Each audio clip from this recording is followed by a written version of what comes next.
సంబంధించిన కొన్ని బిట్స్ నేర్చుకున్నాం. దాని కంటిన్యూయేషన్. పదవీ విరమణ మరియు శాలరీస్.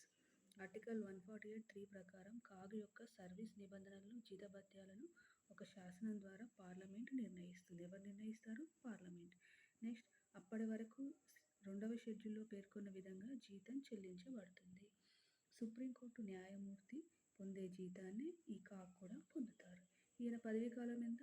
6 years. ఇది కంపల్సరీ గుర్తుపెట్టుకోండి. పదవీ విరమణ వయస్సు 65 సంవత్సరాలు. ఏది ముందైతే అది 60 years అన్నా లేకపోతే 65 years అన్నా. Next note. కాగ్గా నియమింపబడిన వ్యక్తి యొక్క పెన్షన్, పదవీ విరమణ వయోపరిమితి, జీతం మొదలైనవి అంతకుముందు అతను నిర్వహించిన పదవీ నిబంధనల కన్నా తక్కువగా ఉండరాదు.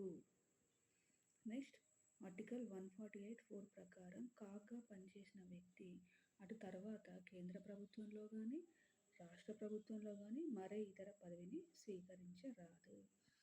నెక్స్ట్, ఆర్టికల్ 148 క్లాస్ 5 ప్రకారం రాష్ట్రపతి కాగ్ను సంప్రదించిన పిమ్మట ఇండియన్ ఆడిట్ అండ్ అకౌంట్స్ డిపార్ట్మెంట్లోని ఉద్యోగుల నియామక నిబంధనలను, కాగ్ యొక్క పాలనాపరమైన నిబంధనలను రూపొందిస్తారు.